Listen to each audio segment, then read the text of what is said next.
dengan bapak-bapak dan ibu-ibu dan teman-teman semua yang ada di sini. Ya, jadi mungkin kita tahu ya hal yang menyebabkan harga kripto itu turun drastis itu adalah pernyataan dari pemerintah Cina. Ya, pemerintah Cina yang berkaitan dengan cryptocurrency. Nah, tetapi itu yang harus diperhatikan. Pernyataan apakah itu? Ya, pernyataan itu adalah pernyataan bahwa badan-badan keuangan, bank-bank ataupun instansi finansial yang ada di Cina itu dilarang, ya, dilarang untuk berurusan dengan cryptocurrency, dengan dunia kripto. Ya, jadi mereka dilarang untuk menyediakan tempat penyimpanan mata uang kripto, dilarang untuk menyediakan pertukaran, kemudian dilarang untuk memfasilitasi transaksi yang menggunakan mata uang kripto. Sebenarnya ini bukan barang baru. Jadi sebenarnya tahun 2016 dan 2017 pemerintah Cina pun sudah mengeluarkan pernyataan yang sama. Dan pada waktu itu juga harganya jatuh. Ya, jadi harga kripto jatuh. Nah, tapi ya memang kalau kita lihat belakangan ini yang pernah selalu juga saya katakan bahwa sebenarnya menurut kami ya di Nagaya harga market kripto belakangan ini itu sudah di luar dari kewajaran. Itu yang kalau istilahnya dengan kata bubble. Ya, jadi lonjakannya itu sudah tidak ada dasarnya lagi. Nah, kemudian seperti yang selalu saya sampaikan bahwa pemerintah itu memang tidak bisa menghentikan teknologi yang membackup dari sebuah mata uang kripto. Jadi tidak ada pemerintah yang bisa menghentikan Bapak Ibu menyimpan Bitcoin, menyimpan Nagaya. Kenapa? Karena teknologi itu akan terus berjalan. Selama masih ada internet di dunia, itu akan berjalan. Tapi ada satu hal yang pemerintah bisa lakukan. Itu yang namanya regulasi, ya, yang namanya peraturan. Nah, kenapa sampai pemerintah Cina mengeluarkan statement yang sama lagi? Jadi seperti mengingatkan, ya, kenapa? Kalau Bapak Ibu lihat, ya, kalau buat saya pribadi ya, ini sih statement saya pribadi ya.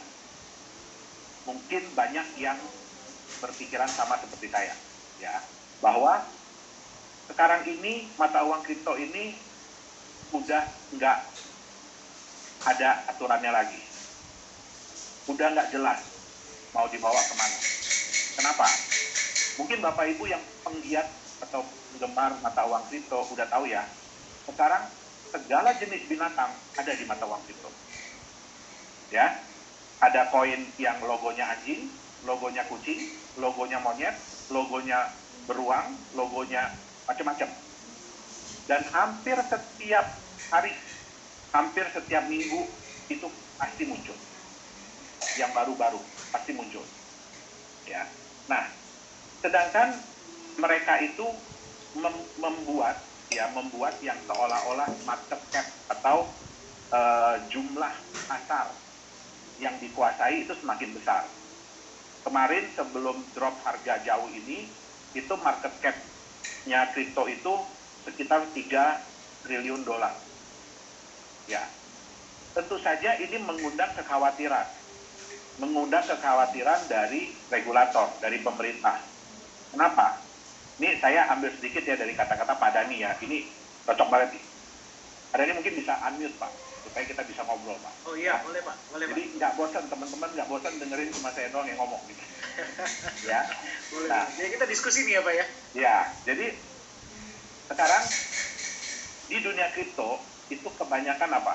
Sorry ya Bapak Ibu ya, kalau omongan saya agak keras atau agak kasar. Jadi yang kebanyakan adalah orang licik membohongi orang sok pintar, dan orang sok pintar membohongi orang yang tidak tahu. Ya, Ya, itu yang ya Pak ya, berarti ya. Betul. Ya. Betul. Itulah yang terjadi di dunia kripto sekarang ini. Ya. Jadi banyak sekali orang-orang yang kemudian seolah-olah mereka itu mengatakan bahwa nih the next crypto, the next apapun ya yang akan naik harga 1000 kali, 100 kali, berapapun mereka selalu katakan itu. Tapi hanya itu yang mereka katakan. Mereka tidak membicarakan fundamentalnya apa, ya kan? Terus kemudian ini kripto atau koin ini fungsinya nantinya apa, itu semua tidak dilakukan. Hanya mereka bilang bahwa ya ini berpeluang menjadi the next siapa yang kemarin contoh sukses. Ya. Jadi hanya menjual janji ya Pak ya, kalau misalnya biasanya dijual itu. Betul. Iming. Ya, jadi mereka selalu katakan ini, tuh kamu udah ketinggalan yang ini, ya kan? Kamu udah ketinggalan yang ini. Sekarang ada yang baru nih. Ya, mungkin ada koin logo anjing 1, sekarang muncul koin logo anjing 2 atau logo kucing, ya. Nah, itu kemudian dimanfaatkan, ya, supaya apa? Supaya orang-orang mau membeli dengan harapan bisa harganya sama dengan yang kucing kemarin atau anjing kemarin, gitu loh. Tanpa ada dasar-dasar yang jelas. Nah, tentu saja ini mengkhawatirkan buat pemerintah. Kenapa? Ya, dan saya bilang tadi ya, orang licik membohongi orang sok pinter, orang sok pinter membohongi orang yang nggak tahu apa-apa. Nah, yang paling banyak, sayangnya, yang paling banyak adalah orang yang nggak tahu apa-apa. Yang hanya mengikuti tren berarti Pak? Betul, mereka nggak tahu apa-apa. Mungkin Bapak Ibu baca ya di koran-koran di Indonesia juga ada ya beberapa bulan belakangan ini. Selalu mereka mengatakan yang bagus-bagusnya tentang cryptocurrency. Wah, si ini ya dengan beli koin ini bisa untung sekian banyak, bisa untung sekian banyak. Ya, tapi mereka tidak pernah memberitahukan apa resikonya. Ya. Jadi sebenarnya mohon maaf ya kalau saya agak jahat sedikit. Sebenarnya saya itu menunggu-nunggu kejadian kemarin itu terjadi. Kenapa? Karena selama ini kita mengatakan untuk apa sih fungsi backup dari sebuah kripto? Untuk apa sih fungsi proyek, ya, fungsi bisnis dari sebuah kripto? Terus untuk apa sih fungsi transparansi dari sebuah kripto? Ya, itu akhirnya terjawab di kejadian kemarin. Ya, kalau dibilang bahwa semua cryptocurrency itu merah kemarin, tidak.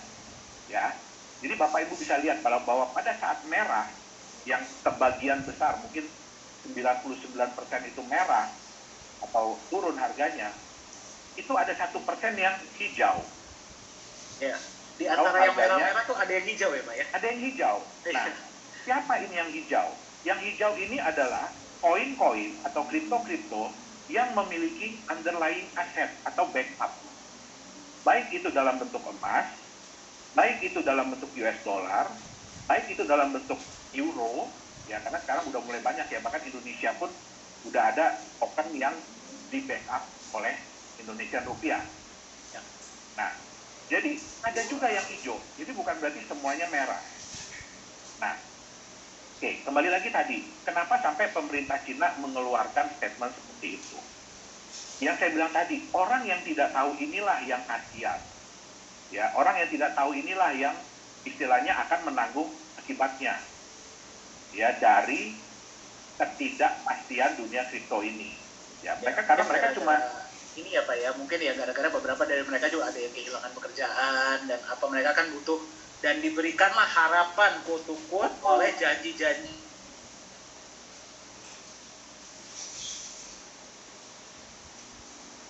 Sorry. Ya. Suara saya masih kedengaran? Oh, tadi masih agak keputus. Oke. Masih. Ya. Ya. Jadi ya itu tadi. Saya juga sebetulnya kemarin ini agak khawatir ya dengan pemberitaan-pemberitaan di koran ya. Jadi yang mendorong sekali bahwa wah ini Anda berinvestasi di cryptocurrency ini Anda akan untung terus. Kenapa? Karena selalu yang dimunculkan itu. Ya, jadi dari 20 berita tentang keuntungan di kripto, hanya satu berita yang memberitahukan Anda hati-hatian di dunia kripto. Nggak pernah dikasih lihat usually Pak, biasanya Pak? Ada Pak, satu paragraf. Banyak kan yang untung-untungnya berarti ya? Iya, jadi di satu, itu pun dari 20 berita, itu ada satu yang hati-hati. ya di Yang dunia lainnya kripto. semua dikasih lihat bagus-bagusnya aja ya Pak ya? Betul, betul. Nah, kemarin ini pemerintah Cina mengeluarkan itu kenapa? Karena memang kita harus akuin ya, memang kita harus akui jumlah penduduk terbanyak di dunia itu adalah di Cina. Ya, jumlah penduduk terbanyak di dunia adalah di Cina. Dan kalau mau dilihat jumlah orang kaya itu saat ini paling banyak di Cina. Ya, dan mereka juga butuh sarana untuk investasi. Ya, mereka juga nggak bisa cuma mengandalkan bank, mereka juga tidak bisa cuma mengandalkan hasil usaha, sehingga mereka akan mencari solusi yang lain. Begitu diperlihatkan oleh barang seperti ini yang kelihatannya menarik, ya mereka pasti akan berbondong-bondong ke situ. Nah, tentu saja itu artinya apa? Ya, uang Cina akan keluar dari Cina. Ya, uang Cina itu akan keluar dari Cina. Nah, makanya Cina harus berhati-hati, harus mengingatkan lagi. Ya, bukan yang dilarang itu bukan individu untuk memiliki mata uang kripto, bukan. Tapi yang dilarang adalah institusi. Ya, institusi perbankan, institusi finansial yang dilarang untuk menyediakan sarana. Itu yang penting. Ya. Nah, kemudian ada lagi ya, kalau saya nggak salah itu ada pemerintah Cina akan istilahnya merazia mining, ya kan, di Cina. Ya, kenapa? Karena memang tidak bisa dipungkiri mining di Cina itu memang jumlahnya sudah sangat besar. Ya, dan itu memakan biaya listrik yang tinggi. Ya, tapi ada satu hal, ya. Jadi klaim yang mengatakan bahwa Bitcoin itu sekarang harga miningnya tinggi atau segala macam, itu karena persaingan. Jadi ini yang harus diingat, itu karena persaingan. Ya, kalau jumlah pesaingnya turun, otomatis jumlah pemakaian listriknya akan turun, jumlah alatnya akan turun. Jadi kalau di dunia kripto itu tidak bisa disamakan dengan dunia tambang. Kalau di dunia kripto, ya kebutuhan atau biaya itu karena persaingan. Ya, biaya itu karena persaingan, bukan biaya itu karena kebutuhan. Oh, jadi kalau misalkan persaingannya turun, ya harga otomatis turun sendiri ya Pak ya? Betul. Oke. Biayanya akan turun. Mahal itu biaya kompetisinya, bukan biaya kompetisi. necessity-nya lah istilahnya ya? Bukan karena keharusan. Nah, makanya kemarin juga ada berita ya, itu dari salah satu perusahaan tambang yang besar di dunia, dan kebetulan dia adalah menambang emas. Ya, dia mengatakan bahwa Anda tidak bisa menyamakan Bitcoin seperti emas. Ya, jadi kalau ada klaim yang menyatakan bahwa cryptocurrency ini adalah emas digital, itu salah besar. Ya, jadi kecuali Nagaya ya, kalau Nagaya memang benar ada emas ya. Ya, Masih emas beneran Pak ya? Betul, tapi kan banyak klaim kan dari cryptocurrency kan menyatakan bahwa ya kita ini adalah digital gold. Ya, kita sama dengan emas. Kenapa jumlahnya terbatas? Ini yang harus disadari, ya, yang harus kita ingat, ya. Yang menciptakan cryptocurrency itu adalah manusia.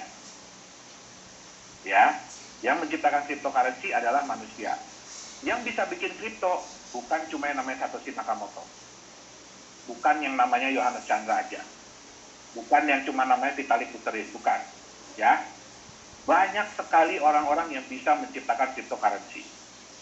Bapak Ibu bisa lihat, hampir di setiap hari itu di CoinMarketCap itu mungkin bertambah berapa puluh cryptocurrency, berapa ratus dalam waktu satu hari. Tambah banyak terus Pak. Betul. Itu padahal kalau dipikir-pikir Pak, itu setiap hari itu ada aja koin-koin yang memang sudah di-remove, tapi tiap hari tambah banyak ya. Betul. Ya, nah sekarang siapa yang membuat emas? Siapa yang menciptakan emas? Alam. Dan dari SD yang saya tahu ya, dari SD yang namanya bahan mineral itu emas, perak, nikel, ya kan, batu bara, itu dibuatnya oleh alam. Dan dibuatnya jutaan tahun. Ya. Jadi nggak bisa disamain dengan kita bikin token yang cuma hitungan jam. Ya, nah, itu pula lah mungkin kami satu-satunya di Nagaya yang juga tidak setuju bahwa cryptocurrency itu dianggap sebagai sebuah sebuah emas, ya tidak bisa. Jadi kalau cuma kripto itu sendiri, angka itu sendiri, itu tidak bisa dianggap sebagai emas. Oke, nah kejadian kemarin itu menunjukkan apa yang selama ini mungkin Pak Dhani selalu bilang ya, kita juga selalu bilang, oke, di dunia cryptocurrency saat ini yang berlaku hanya kepercayaan, murni hanya kepercayaan. Artinya apa? Kalau kepercayaan itu ada, harga akan bagus. Tapi begitu kepercayaan itu hilang, harga akan jatuh. Nah, sayangnya, harga dan kepercayaan itu berbanding lurus. Jadi di dunia kripto itu, kalau harga naik, orang jadi percaya, orang mau beli. Sehingga harganya akan lebih naik lagi. Tapi berlaku juga kebalikannya. Kalau harga turun, kepercayaan orang akan hilang. Harganya akan lebih turun lagi. Jadi kayak bola salju ya Pak ya dia ya? Betul. Jadi benar-benar hanya berdasarkan sentimen. Ini sentimen positif apa sentimen negatif? Ya, sentimen positif atau sentimen negatif. Nah, hal yang kebalikannya terjadi di stable coin. Yang saya bilang tadi, ada 1% yang warnanya hijau kok. Dan itu semua adalah koin-koin atau kripto-kripto yang memiliki backup, yang memiliki aset, ya, baik itu emas, perak, US dollar. Artinya apa? Mereka itu memiliki nilai yang akan membackup mereka, ya. Nah, saya mungkin akan share screen sedikit ya. Jadi itulah kenapa ya Pak ya, kan kebanyakan kalau mother of coin, Bitcoin itu harganya turun, semuanya biasanya ikut turun. Tapi kalau yang punya aset, itu ada faktor ketiganya lah istilahnya ya. Betul. Selain dari sentimen pasar itu sendiri. Yang dia akan menjaga nilai kalau...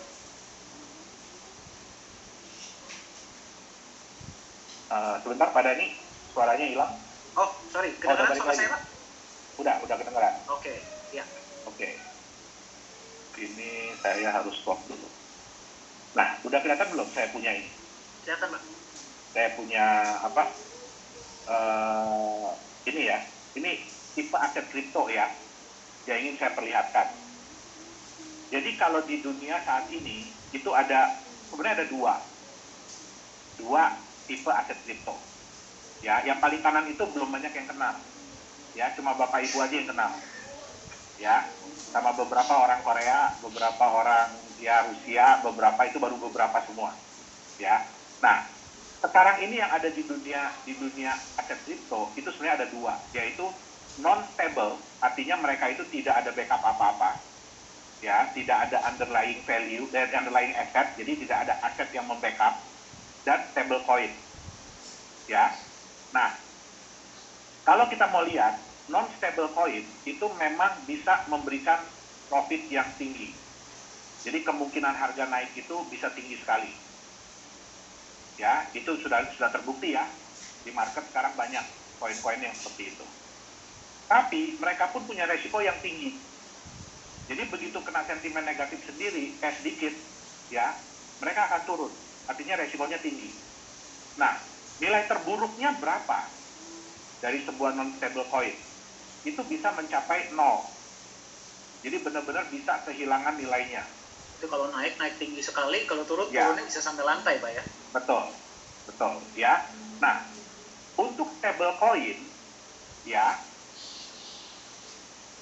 keuntungannya apa? Resikonya rendah. Kenapa? Karena dia memiliki backup. Artinya apa? Nilai terburuk dari stable coin adalah backupnya itu tadi.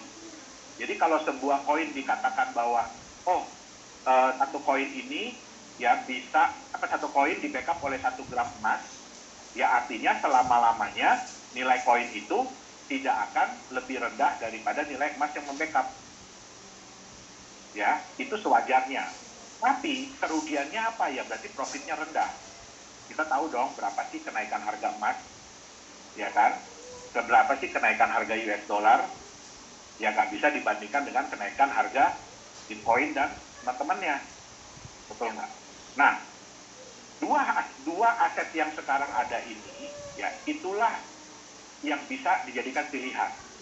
Jadi Anda mau ngambil profit tinggi, ya Anda harus siap terima resiko tinggi.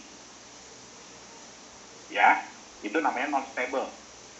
Tapi kalau Anda mau ambil stable coin yang resikonya rendah, ya berarti kemungkinan Anda untung pun rendah. Kenapa? Karena dia akan mengikuti harganya. Ya.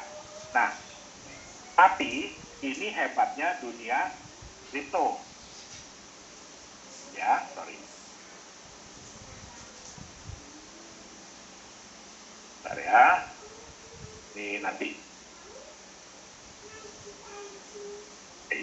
Wah, itu menarik sekali itu Pak, angka-angkanya Pak. Ya, nanti kita bahas ya.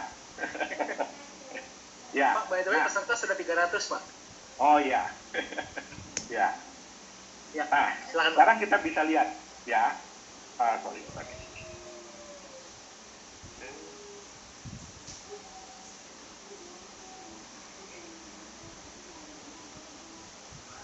Ini, oke. Ya, ini adalah salah satu stable coin. Jadi, stable token ya. Mereka token bukan koin ya.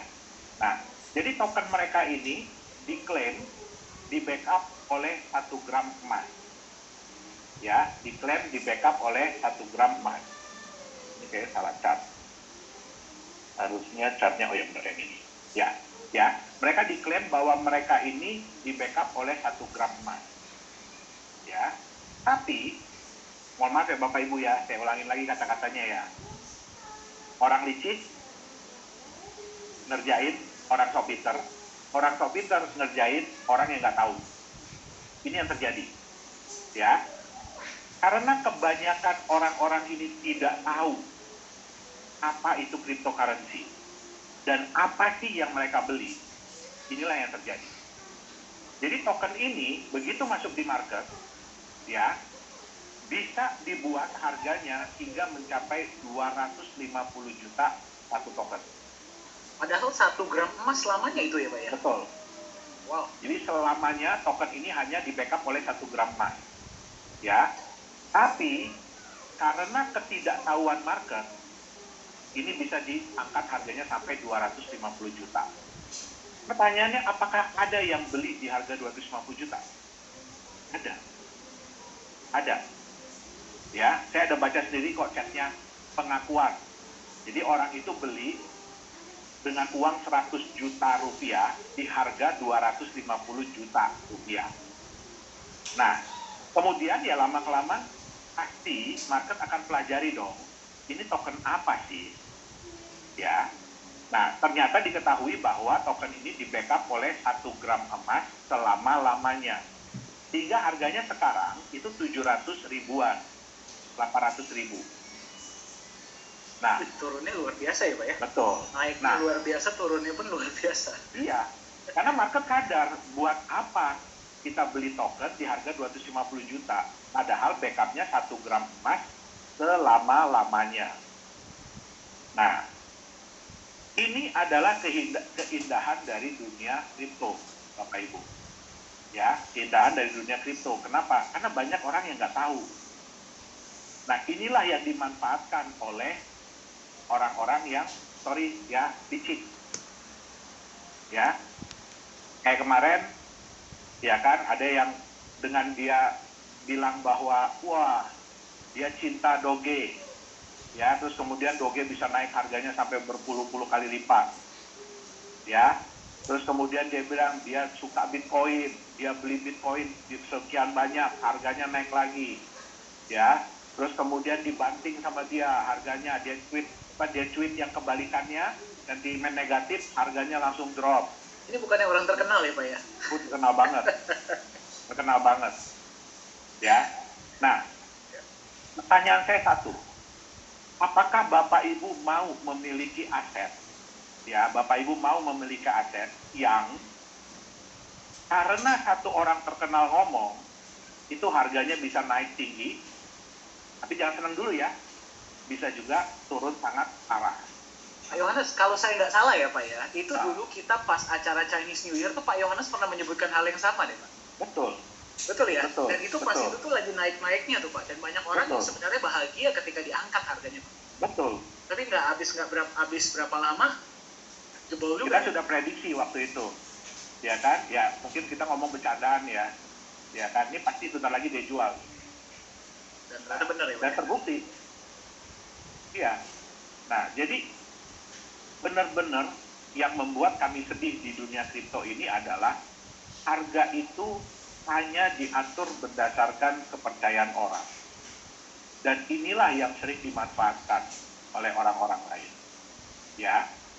Makanya di Nagaya ini kami bercapek-capek dahulu. Kenapa saya bilang bercapek-capek dahulu? Ya. Setiap minggu ada nih ngomong seperti ini. Kasih tahu bagaimana konsep Nagaya. Ya, training.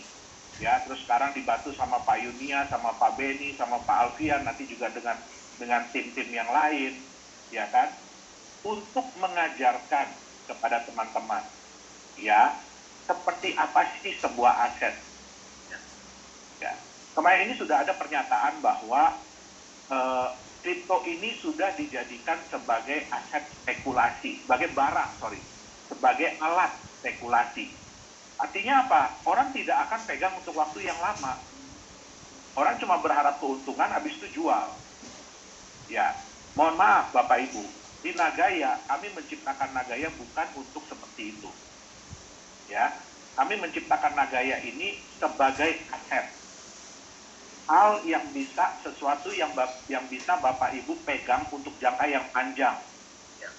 Ya, contoh, Bapak Ibu beli tanah, beli rumah, beli emas, beli saham. Emas tuh sebenarnya kurang cocok ya. Sebenarnya beli saham, tapi saham perusahaan blue chip ya, jangan perusahaan gorengan ya. Jangan saham gorengan, itu beda cerita. Ya, itu sama dengan yang tetangga, itu nggak sama sama Nagaya. Nagaya ini tujuannya sama dengan saham blue chip. Ya. Nah, supaya apa? Ya, supaya aset ini bisa dipegang dalam jangka waktu yang lama. Ya. Karena kita selidikin ya, kenapa sih orang-orang itu membeli aset? Ya, contoh Bapak Ibu kenapa membeli rumah? Kenapa membeli saham-saham blue chip? Ya, mereka semua itu mengharapkan harga asetnya, nilai asetnya itu ke depannya naik. Tapi selama mereka menunggu, mereka bisa mendapatkan sesuatu.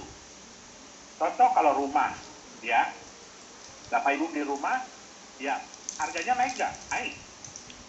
Tapi kan nggak mungkin bisa naik 100 kali dalam waktu setahun. Ya kan, hari ini beli rumah 500 juta, tiba-tiba besok udah ditawar orang 50 miliar gitu kan, tahun depan. Itu nggak mungkin. Ya, kena gusuran tol aja juga nggak mungkin begitu. Ya, karena saya udah pernah ngerasain kena gusuran tol. Ya, nah, jadi nggak mungkin kayak begitu. Ya, nah, terus kemudian selama kita menunggu, ada benefit yang kita rasakan. Tanahnya atau rumahnya entah bisa kita pakai dulu, ya kan, atau bisa kita sewakan ke orang. Nah, demikian juga saham blue chip. Mereka yang memegang saham blue chip itu biasanya mainnya jangka panjang. Mereka nggak pernah beli sahamnya sekarang, bulan depan jual, itu nggak ada. Ya, mereka bisa pegang 2, 3, 4, 5 tahun. Ya, bahkan saya punya saham yang udah hampir mungkin udah 10 tahun kali ya, udah 10-15 tahun. Gitu. Nah, tapi selama kita menunggu harganya naik, ya kita bisa dapat dividen dari saham. Nah, itu yang Nagaya harapkan. Ya, nah, kenapa di sini kami capek-capek dulu seperti ini? Karena kami juga tidak mau nanti, ya, Bapak Ibu itu dikerjain sama spekulan. Ya, kami mau Bapak Ibu ini mengerti apa sih Nagaya ini sebenarnya, apa sih yang Bapak Ibu pegang, apa sih yang Bapak Ibu miliki. Ya memang nggak bisa dipegang ya, sorry saya salah ngomong. Nagaya ini nggak bisa dipegang, ya, karena semua bentuknya digital, handphonenya aja yang dipegang. Ya, tapi walaupun ini angka digital, Ya, tapi Nagaya ini adalah bukti kepemilikan emas. Ya, saya nggak peduli, manajemen tidak peduli kapan Bapak Ibu beli Nagaya. Kami tidak peduli. Dari mana Bapak Ibu beli Nagaya? Apakah sekarang masih beli dari perusahaan? Atau besok-besok 3-4 tahun lagi sudah beli dari market, sudah beli dari orang lain, dari tetangga, atau bahkan Bapak Ibu beli dari orang Amerika, dari orang Prancis. Ya, manajemen nggak peduli. Yang manajemen lihat adalah berapa Nagaya yang Bapak Ibu miliki. Besok-besok Bapak Ibu datang ke kantor kami ya. Ya mudah-mudahan Nagaya udah $100 makin banyak ya Pak Dani ya. Orang bisa jalan-jalan ke Singapura ya, ke kantor kita. Amin, amin, ya. Amin. Ya. Nah, supaya Bapak Ibu datang ke kita nanti tunjukin ke saya, Pak, saya punya sekian Nagaya loh sekarang. Nah, kita bisa kasih tahu ke Bapak Ibu berapa Nagaya yang Bapak Ibu miliki. Berapa emas yang menjadi hak Bapak Ibu di dalam penyimpanan ini. Dan kita nggak akan nanya ya Pak ya, Bapak Ibu dapat Nagaya dari mana, enggak. dari siapa? Enggak, kita akan nanya. Kenapa? Karena Nagaya itu mudah diperjualbelikan, mudah ditransfer. Sekarang aja kita lihat aktivitas transfer Nagaya antar member, antar wallet itu sudah mulai banyak. Tiap hari pasti ada transaksi, ya transferan. Nah, jadi Nagaya ini memang kita ciptakan untuk mudah ditransfer, untuk mudah diperjualbelikan. Memang kita belum masuk di exchanger, ya. Nah, mungkin sekalian ya Pak Dani, saya minta waktu juga sebelum kita masuk di sesi yang berikutnya, ya. Jadi mungkin ini membantu teman-teman juga ya. Nanti kalau memperkenalkan Nagaya ini ke saudaranya, ke kerabatnya, ke teman-temannya, ya. Ada beberapa pertanyaan yang sering muncul, ya. Yang pertama, paling pasti adalah legalitas. Ya. Yang saya perlu tekankan adalah perusahaan Nagaya Teknologis ini adalah perusahaan yang terdaftar resmi di pemerintah Singapura, ya.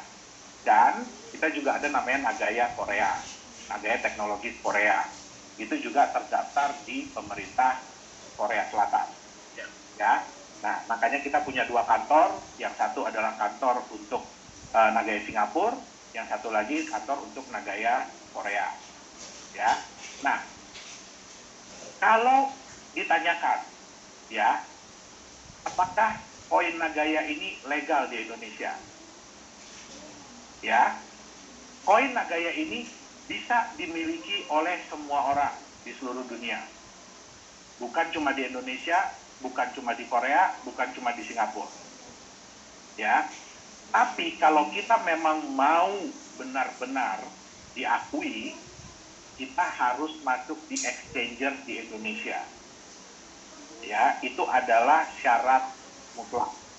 Kita harus masuk di exchanger di Indonesia. Oke? Nah, sedangkan kita punya aturan yang harus kita ikuti. Yaitu Nagaya ini harus terjual dulu 25% atau 11.250.000. Baru kita boleh masuk di exchanger. Ya. Pertanyaan saya, coba tolong diketik di chat ya. Diketik di chat. Oke, nanti Pak Dani tolong bacain ke saya. Bapak Ibu mau Nagaya Bapak Ibu ini diperebutkan oleh 300 juta orang di Indonesia, atau mau diperebutkan oleh 8 miliar orang di dunia? Nah, Bapak Ibu maunya yang mana? Diperebutkan 300 juta atau 8 miliar? Ini bergantung dengan harga ya Pak ya, berarti ya. Iya. Lebih banyak yang ngejar ya pasti harga Pak. Betul. Ada yang bilang 10 miliar Pak. Wah, populasi dunia belum nyampe. Ya. Pak, mayoritas 8 miliar Pak jawabannya Pak. Ya, karena prinsip dari market, ya kan, semakin banyak orang yang mengejar, ingin memiliki barang tersebut, dan semakin sedikit barang yang tersedia, itu pasti harga akan naik. Itu yang namanya prinsip demand and supply. Kita nggak bisa ngomong apapun kalau 2 hal ini nggak bisa dipenuhi. Nah, Bapak Ibu setuju nggak? Kalau tanggung jawab kami adalah membuat harga Nagaya Bapak Ibu setinggi-tinggi mungkin, betul nggak? Betul ya, setuju Bapak Ibu ya. Ya, Bapak Ibu beli koin ya pasti maunya setinggi mungkin dong. betul. Karena target kami itu 5 tahun itu kalau perlu lebih cepat dari 5 tahun itu kan $100 harga Nagaya di market. Dan ini hanya bisa terpenuhi kalau kami mendapatkan kepercayaan dari orang yang lebih banyak. Ya.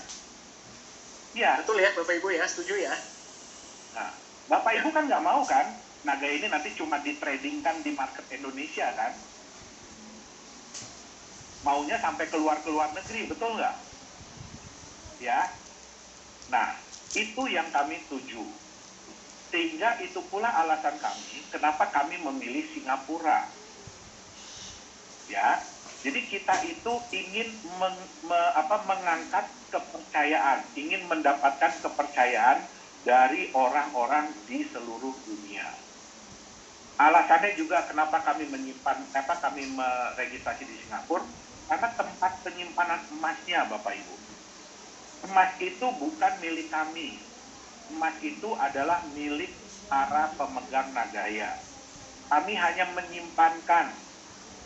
Ya, kami hanya menyimpankan. Ya, kami hanya mengadministrasi. Siapa tahu nanti ada yang mau ngeklaim emasnya, mau ngambil. Silahkan. Ya, syaratnya adalah Nagayanya harus dikembalikan. Ya, dan ingat, Nagaya itu jumlahnya terbatas. Bertambah tidak bisa, berkurang bisa banget. Ya, jadi Nagaya apakah bisa lebih dari 50 juta? Nggak bisa. Apakah bisa kurang dari 50 juta? Bisa. Kenapa? Kalau ada yang mengembalikan, emasnya kita serahkan, berarti Nagayanya udah nggak ada backup. Tidak boleh company jual. Itu harus kita track. Harus kita buang. Ya. Dan ingat Bapak Ibu ya, berapapun proyek yang dijalankan oleh Nagaya, memang saat ini baru satu.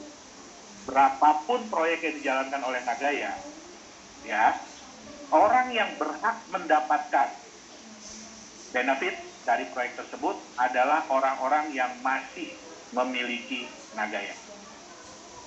Ya, jadi kalau Nagaya sudah dikembalikan, ya, kalau sesuatu dibagi 50 juta kan hasilnya sekian. Tapi kalau sesuatu ini dibagi dengan 20 juta, hasilnya lebih besar nggak? Ya. Oke. Apalagi berkurang ya Pak ya? Ya.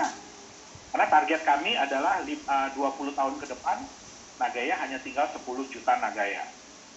Ya.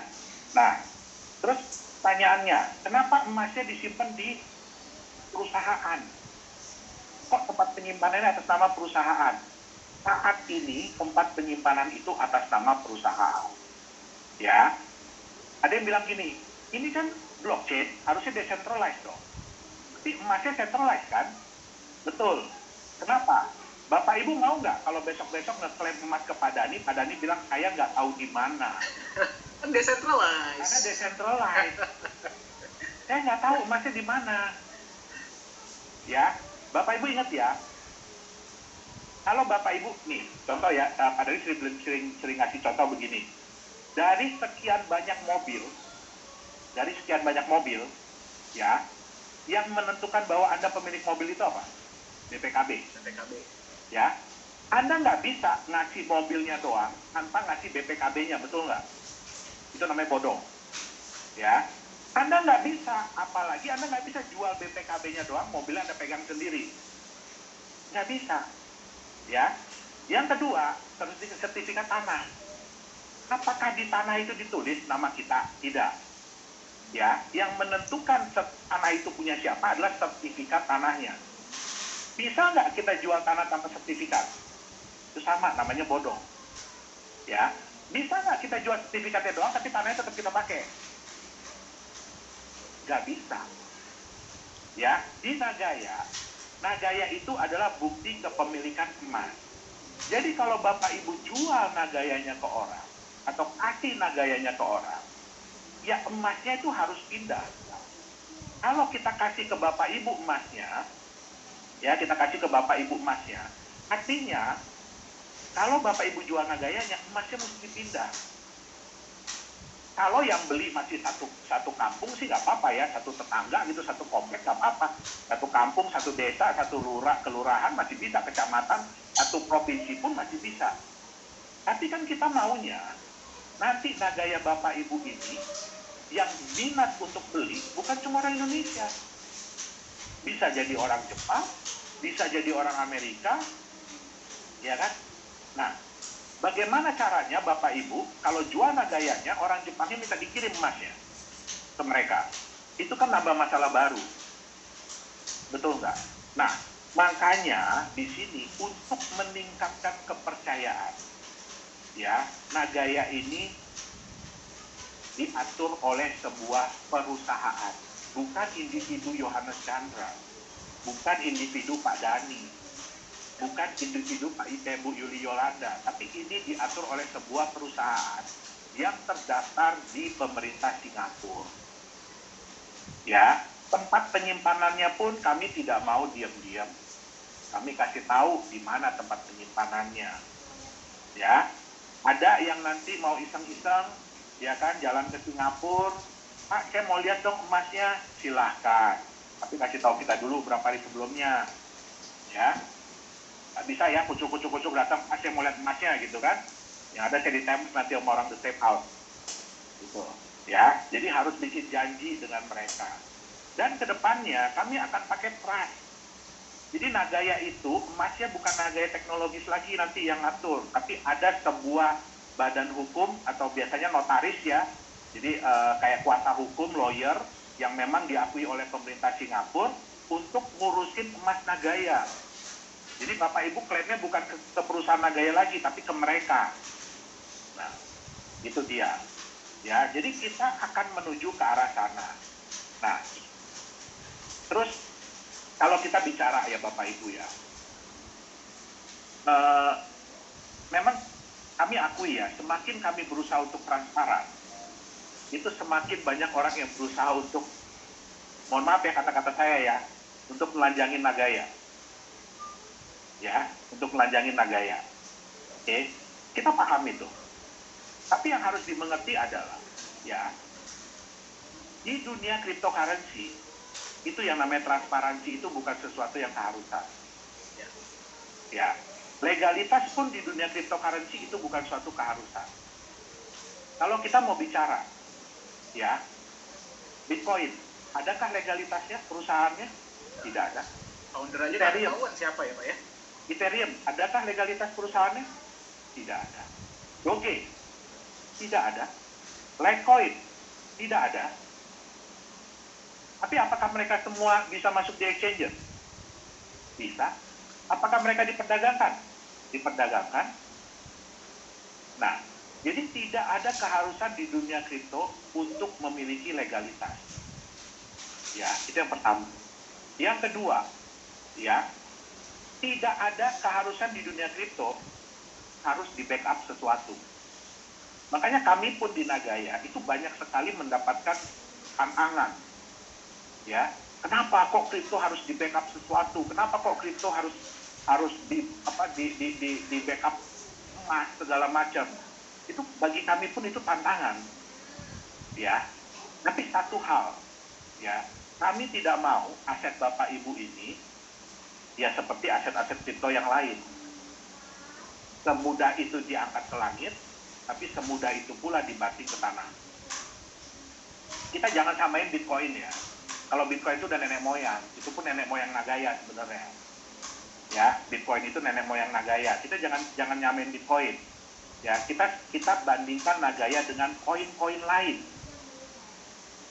Ya, yang baru muncul atau yang segala macam, yang baru-baru bermunculan lah. Jangan nyamain sama nenek moyang. Ya, nanti dikutuk kita. Ya, nah, jadi itu yang harus diingat. Ya, tidak ada keharusan, apalagi keharusan untuk menjalankan proyek. Ya. Tidak ada. Di dunia kripto tidak ada. Tidak ada juga keharusan harus ngasih tahu proyeknya apa segala macam, nggak ada. Bapak Ibu silakan. Ada banyak sekali koin di CoinMarketCap. Bapak Ibu bisa pelajari, buka white papernya, baca roadmapnya segala macam. Coba cari proyek apa yang akan mereka jalankan. Ya. Nah, terus apalagi transparansi itu tidak ada. Ya, tidak ada keharusan bahwa perusahaan kripto itu harus transparan. Apalagi di audit. Ya, itu nggak ada. Nah, jadi apa yang Nagaya lakukan di sini adalah kita sangat menjunjung tinggi legalitas dan transparansi ini untuk apa? Satu, yang nggak bisa bohong. Harga di market itu tetap berdasarkan kepercayaan. Bukan cuma kepercayaan orang yang sudah pegang Nagaya, yang sudah punya Nagaya, tapi juga kepercayaan orang-orang yang belum punya Nagaya. Kita harus bisa meningkatkan itu. Supaya apa? Mereka mau untuk membeli Nagaya. Nah, Bapak Ibu nggak usah takut. Ya, Bapak Ibu nggak usah takut. Ya, kalau ada yang bilang gini, Pak, dia belum percaya sama Nagaya sekarang, Pak. Nggak apa-apa, Bapak Ibu. Ya, jangan takut. Nggak apa-apa. Kita masih butuh orang-orang yang tidak percaya dengan Nagaya saat ini. Kenapa? Suatu saat nanti, mereka akan percaya. Dan di saat mereka percaya, mereka akan mulai membeli Nagaya. Pertanyaannya, mereka beli dari mana? Apakah masih bisa beli dari perusahaan? Atau sudah beli dari Bapak Ibu? Pertanyaan yang kedua dan sedikit menyeramkan adalah, di harga berapa mereka akan beli? Ya, jadi Bapak Ibu nggak usah takut. Bitcoin pada waktu mulai keluar harganya cuma 1 sen, Bapak Ibu. 140 rupiah. Ada nggak orang yang nggak percaya? Ada. Salah satunya lagi ngomong ini nih. Ya, ini salah satunya. Ya, ada nggak yang nggak percaya dengan Bitcoin di harga segitu? Ada. Tapi ada nggak yang percaya? Ada. Pada waktu harga Bitcoin $10, nggak ada yang nggak percaya. Ada yang nggak percaya. Tapi ada nggak yang percaya? Ada. Nah, waktu dia di harga 1 miliar rupiah, ya, 60 ribu dolaran deh. Ada nggak yang nggak percaya? Ada. Tapi ada nggak yang percaya beli? Ada. Ya masih nyangkut ya Pak ya, berarti sekarang ya. Iya. Jadi Bapak Ibu nggak usah takut. Ya. Di setiap harga Nagaya, pasti ada orang yang percaya. Dan pasti ada orang yang tidak percaya. Tapi berdasarkan survei saya sendiri ya, banyak yang tidak percaya di harga $1. Kemarin mulai beli di harga 148, 136, 161, ada. Ya, tapi kita nggak bisa salahin mereka. Dan mereka juga nggak bisa salahin kita. Ya, tapi satu yang saya perlu sampaikan ke Bapak Ibu, ya, kepercayaan itu sama dengan harga. Ya, nah ini yang saya mau kasih lihat ya. Nah, mohon maaf, saya jarang pakai komputer ini, jadi saya agak bingung nih gimana ngerubah-ngerubahnya. Lancar kok Pak sejauh ini Pak. Ya, nah, oke. Ya. Kita ngambil contoh yang paling simpel lah, tanah. Ya, Bapak Ibu mungkin sering ya menemukan orang nawarin tanah masih dalam bentuk hutan. Ya, kebetulan saya tinggal di Serpong, ya, Tangerang. Jadi dulu di daerah ini hutan, Bapak Ibu. Kalau hutan yang digambar ini masih bagus loh ya. Ini hutannya terurus, ini hutan karet ya. Ini terurus. Dulu hutan yang di Serpong ini waktu saya datang, wah, hancur, berantakan deh. Ya. Dulu kami ditawarin, itu 100 juta rupiah per hektar. Wih, tahun berapa itu Pak? Saya lupa deh, saya sekitar umur 5-6 tahun, dari tahun 80-an. Wih, 100 juta, 1 hektar Pak? 1 hektar. Wow. Ya. Pertanyaannya, ada nggak orang yang nggak percaya dan nggak mau beli tanah ini? Banyak Pak. Ada, itu saya juga, orang tua saya juga. Ya, tapi ada nggak yang beli? Ada pasti. Ada, ya. Kemudian daerah itu berkembang menjadi seperti ini. Ya, menjadi seperti ini. Pertanyaan saya, apakah masih bisa dapat di harga 100 juta per hektar? Nggak mungkin. Nggak mungkin. Ya, terus kemudian berkembang lagi seperti ini. Apakah bisa dapat harga?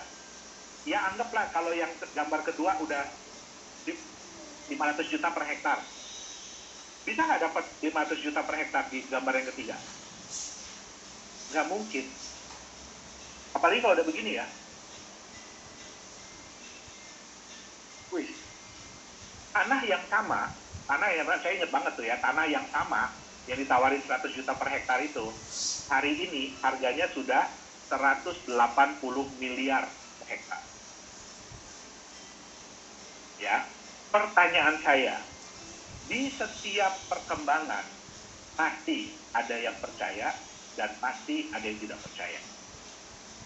Ya, Bapak Ibu jangan ngelihat Nagaya udah di gambar yang terakhir ya Bapak Ibu ya. Nagaya itu ada di gambar yang pertama sekarang ini. Ya, kami memang belum bisa menunjukkan banyak kepada Bapak Ibu, belum bisa. Ya, tapi sejalan dengan waktu perusahaan ini akan berkembang. Nagaya ini akan berkembang. Proyek-proyeknya pun akan berkembang. Ya. Dan suatu saat nanti kita akan tunjukin satu-satu. Ya. Nah, tapi ya ada resiko ya. Ini kan artinya semakin kepercayaan itu tinggi, ya harga itu sudah semakin tinggi. Jadi di Nagaya ini pun ya kami tidak bisa, mohon maaf ya Bapak Ibu ya, saya tahu ada beberapa yang berusaha untuk menelanjangi Nagaya, ya. Tapi kami pun harus punya senjata. Senjatanya untuk apa? Untuk memastikan bahwa harga Nagaya Bapak Ibu itu semakin lama semakin meningkat. Caranya bagaimana? Ya kami akan transparan. Tapi transparan itu pun ada tahapannya. Ya, jangan samakan kami dengan perusahaan-perusahaan yang udah TBK ya. Ingat, Nagaya ini masih, kalau di gambar ini gambar yang pertama, yang masih hutan. Ya, nah, tapi kita bersama-sama, ini yang selalu Pak Dhani bilang kan, ya, Anda punya dua pilihan. Anda mau berpartisipasi dahulu, Anda mau punya Nagaya sekarang, terus sama-sama yuk kita buktikan Nagaya itu bisa $100. Atau Anda mau terbukti dulu Nagayanya $100, baru kemudian Anda mau beli. Kembali pilihan kepada masing-masing orang. Setiap orang punya strategi sendiri-sendiri, ya, punya tingkat kepercayaan sendiri-sendiri. Nah, jadi kami pun tidak bisa memaksakan itu. Jadi Bapak Ibu nggak usah takut. Ya, kalau ada temennya atau apanya masih belum percaya dengan Nagaya, nggak masalah. Percayalah, suatu saat dia akan percaya dengan Nagaya. Nah, berapa harga yang harus dibayar? Ya kan dia bayar, bukan gini. Ya kan? Nah, oke.